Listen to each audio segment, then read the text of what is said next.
Good morning. We are here with Tori Murden, who has rowed across the Atlantic Ocean in December of 1999. Welcome, Tori. Thank you. I wanted to ask you, do you have any advice for college students that are trying to chase their dreams at present? Chase away. There are a couple things that someone just asked me about fear and how I address fear. And I think one of the biggest challenges for young people, and it's been true throughout history, we feel like it's special now, that the challenges are financial. And often there are things that, oh, we just can't afford to do that, or I can't afford to try that, or I can't afford to, especially when it comes to going to college or pursuing a graduate degree. There's scholarship money out there. You got to chase it. You got to go after it. You got to find it. But chase those dreams and don't let go of them just because you're afraid that, oh, I'll have to pay back some money, or I'm afraid of this, or I'm afraid of that. There are two sides of fear. There's the healthy side of fear, which is an insurance policy that keeps you from doing things like, hey, hold my beer, watch this. And then there's the negative side of fear, which creates that fence around your life and won't let you leave a certain parameter. And that's the portion of fear that you really need to battle against and jump over the fences and explore new ground. And how much role did faith play when you were pursuing these journeys? Because I understand you did do it twice. I did do it twice. I often get that question because I went to divinity school, and I do have a very strong faith in God.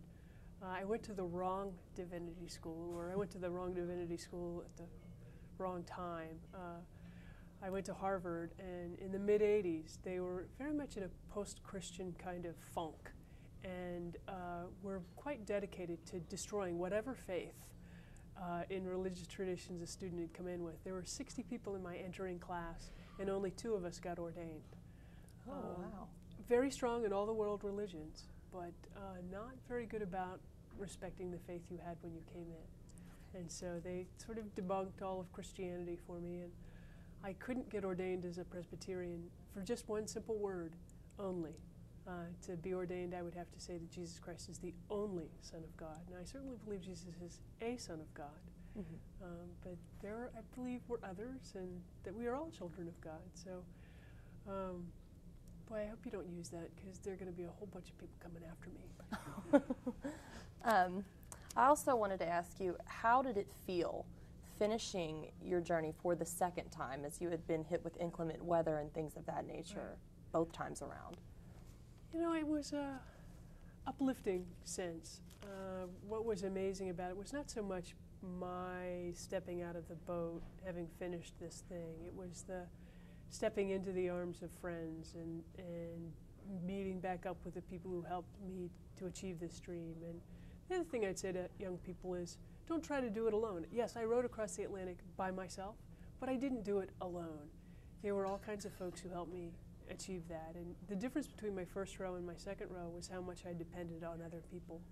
In the first row, I was trying to do too many things myself, trying to take care of too many elements by myself, and I just didn't do a good enough job, and I needed the support of friends and the help of others. And that doesn't make you weak, that makes you much stronger. Do you have any inspirational people that were in your life that you said that you relied a lot on friends and family? Are there any particular people? I know you spoke about some in your speech. Right. For those of us that did not get to see that, could you maybe speak on those a little bit? Yeah, I think my book is a blend of comedy, history, and tragedy. And we all have tragedies. We all get knocked down. And whether it's friends or teachers or mentors or even historical figures that we don't even know who inspire us and make us get up off the carpet or make us get up off the couch, those are the people you really want to hold dear. And don't follow the ones who are always knocking you down. The negative people who are living in your mind rent-free, you need to evict them.